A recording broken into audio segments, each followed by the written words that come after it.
The first sound is not music. It is a door opening. The room is dark, but it is not empty.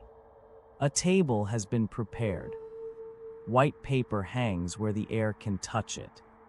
A drum waits with its skin pulled tight. A small bell rests beside folded cloth, bowls, fruit, rice, and a metal ritual implement that may never need to cut anything. Outside the room, something is not shown. It is only implied by the way everyone keeps looking at the threshold. Then the voice begins. Not a concert voice. Not a studio voice. A voice meant to cross a line. Nobody in the room has to say what they fear. The arrangement says it for them. The table has been set as if a guest could arrive from the wrong side of the world. The sound is the invitation and also the warning. This is the old fear hiding underneath K-pop Demon Hunters. The fantasy makes it bright, fast, and irresistible. Idols on a stage, voices sharpened into weapons, demons thrown back by rhythm and light. But the deeper idea is much older than any pop stage. In many Korean shamanic ritual contexts, sound is not just decoration. A song can invite. A drum can announce. A bell can mark the air. A body moving in costume can become the place where a community looks toward the unseen. The ritual is not only performance for an audience. It addresses something. It may negotiate with illness, grief, anger, hunger, bad fortune, wandering spirits, and the dead. So here is the question behind the fantasy. If a pop song can summon a crowd, why did older Korean ritual imagination give song the power to summon, bargain with, or hold back spirits? This is not the true story of demon hunting idols. They are fiction. It is the true legend behind the feeling that makes them work. Older Korean ritual imagination could treat a song like a door, and sometimes like the only thing keeping the wrong presence outside. Before anyone sings, the room is already speaking. Look at the table first. Nothing on it is random. Food is placed where a guest might receive it.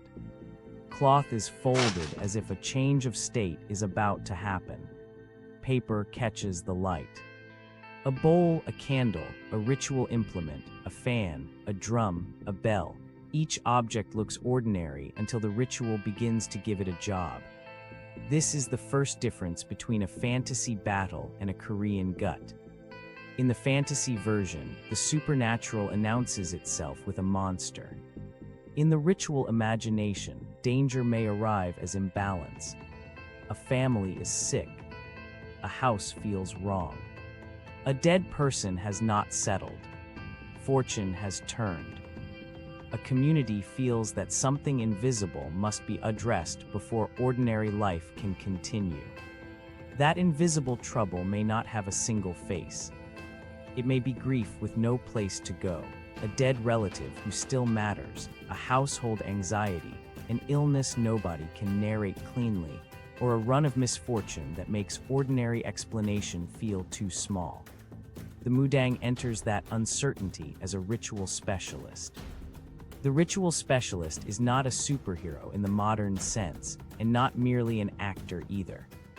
Across Korean shamanic traditions, the ritual specialist stands in a difficult middle position, performing for the people in the room while also addressing powers those people believe are not fully visible. This is why the room matters. It is built as a meeting place. The living stand on one side. The dead, the gods, or troubling spirits are ritually imagined on the other. The threshold between those sides is not a wall. It is sound, gesture, offering, costume, and attention. If the episode begins here, it avoids the cheap version of the question. It is not asking, did Koreans believe in demons? That word is too blunt for the range of spirits, ancestors, gods, ghosts, forces, and misfortunes that ritual could address. The better question is stranger. How do you speak to what has no ordinary body? You make a body for the meeting. You arrange a room. You give the unseen a place to arrive. Then you begin with sound. When the drum starts, the room changes. A drum beat is not an explanation. It is pressure. It tells the watchers that ordinary time is giving way to ritual time. The bell cuts through that pressure with a sharper edge. Cloth moves. Sleeves open. One foot turns. The voice rises and falls until the body no longer seems to belong only to the performer. The singer is still human, still in front of a human audience, but the performance asks the room to treat that body as more than private flesh. This is why K-pop Demon Hunters found such a powerful bridge without needing to invent the emotional logic from nothing. Modern pop performance already teaches us that a crowd can be changed by synchronized sound. A beat can make thousands of bodies move together. A chorus can make strangers breathe at the same moment. A stage can turn one voice into a shared physical event. Korean ritual performance has a very different purpose and a very different sacred language, but it also understands sound as physical action. Sound does not stay in the mouth. It enters bodies. It organizes fear. It tells people when to watch, when to respond, when to wait, and when the room has crossed into another kind of time. In these rites, music, dance, costume, speech, and offering can work together. The ritual specialist may sing, chant, speak in altered registers, dance, joke, scold, weep, or command, depending on the ritual context. From the outside, those changes can look theatrical. Inside the ritual logic, they are not just theater. They are the way the ritual makes contact. This is the dangerous power that fantasy simplifies into a fight scene. In the show, the song hits the demon like a weapon. In the older ritual imagination, the sound may do something subtler and more unsettling. It may call a presence closer so it can be fed, calmed, questioned, entertained, redirected, or sent away. That is why the first sound can feel like a door opening. The song is not safe because it is pretty. It is powerful because it changes who is allowed into the room. The frightening part is that the same door can open both ways. A ritual that calls the unseen closer also has to control what happens after it arrives. That is the tension most fantasy versions miss. They imagine a clean line, human side here, demon side there, song as a shield between them. But ritual is often messier than a shield. It can invite before it expels. It can feed before it dismisses. It can listen before it commands. The ritual specialist may identify what has gone wrong, give a spirit or ancestor a voice within the ritual frame, satisfy what must be satisfied, and then restore a boundary that ordinary life can survive. That does not mean the episode should present every spirit as hostile or every ritual as exorcism. Korean shamanic practice is broader than monster fighting. It can involve healing, blessing, thanksgiving, fortune, mourning, community, household concerns, and the movement between life and death. But the reason it can feel so cinematic is that the stakes are never merely decorative. The room has been prepared because something matters. If the ritual fails, the fear is that misfortune continues, the dead remain unsettled, sickness keeps pressing on the house, or a boundary remains open. That fear may be expressed through a door, a curtain, a road back from the cemetery, a bed where illness waits, or a family line that feels troubled. Now the visual language of K-pop Demon Hunters becomes easier to understand. The fantasy does not come from nowhere when it turns a performance into protection. It exaggerates an older ritual tension. The performer stands closest to the dangerous edge.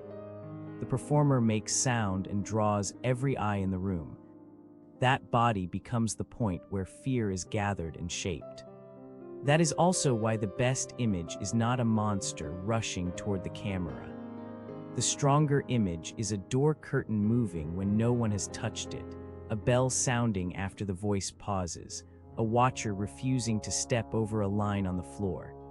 The threat is not proven. It is held in the ritual frame long enough for people to act. Watch the people at the edge of the room. They are not background. One person leans forward when the drum changes. Another keeps both hands folded, as if the wrong gesture might break the frame. Someone laughs at a joke that arrives in the middle of fear, and the laugh does not ruin the ritual. It makes the fear human. This ritual is not only a private vision. It happens before people. That matters because fear rarely belongs to one person alone. A family may sponsor the ritual. Neighbors may watch. Musicians may support the rhythm. Food may be shared. Laughter and grief may sit in the same performance. The ritual can be solemn, frightening, comic, exhausting, beautiful, and socially practical all at once. That mixture is important. If we flatten Korean shamanic ritual into horror, we lose the human reason it endured. A community does not gather only to be scared. It gathers because grief needs a shape. Misfortune needs an address. The dead need to be remembered or settled. The living need to feel that something has been done. In that sense, the boundary is social as well as spiritual. The ritual tells the community where to look and how to endure looking. It gives chaos a sequence. Preparation, sound, address, offering, movement, climax, dismissal, aftermath. The sequence matters because it turns dread into steps. A person who cannot control death may still know where to stand.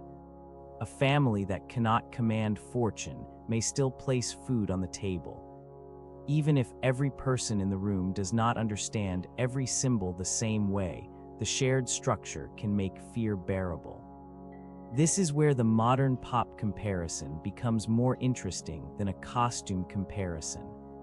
Stage performance also makes a crowd out of separate bodies. It creates a shared emotional weather. But K-Pop Demon Hunters adds a fantasy charge to that familiar power. It asks, what if the emotional force of performance were not only metaphor? What if the synchronized voice really did form a barrier? What if fandom's light sticks, chants, choreography, and devotion were translated into an older language of protection? The answer is not that idols are ritual specialists or that a concert is this ritual. That comparison would flatten both forms. The answer is narrower and safer. Both forms show how performance can make a group feel protected, named, gathered, and transformed. The fantasy takes that feeling and literalizes it.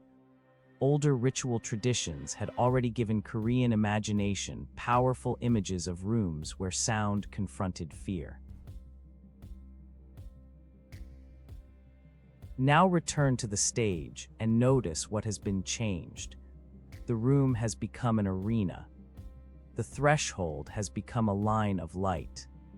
The unseen has been given a face sharp enough to punch. The premise works because it takes a delicate ritual logic and makes it visible at action speed. The hidden becomes a demon. The ritual specialist becomes a singer-warrior. The community becomes a fandom. The boundary becomes a glowing line. The chant becomes a hook. The performance becomes a fight you can see. This is what popular fantasy often does with older traditions. It simplifies, brightens, accelerates, and turns ambiguity into shape. That can be thrilling. It can also be misleading if viewers mistake the fantasy for the tradition. Korean shamanism is not a secret superhero training system. A Mudang is not just a pop star with older clothes. The ritual is not just a battle choreography with drums. The real tradition is more complicated, more local, more human, and more morally textured than a clean good versus evil scene. It can include bargaining rather than victory, feeding rather than striking, mourning rather than conquest, and a closing gesture that matters as much as the dramatic peak. But fantasy can still reveal something true about why the older material is powerful. It knows that music is not passive.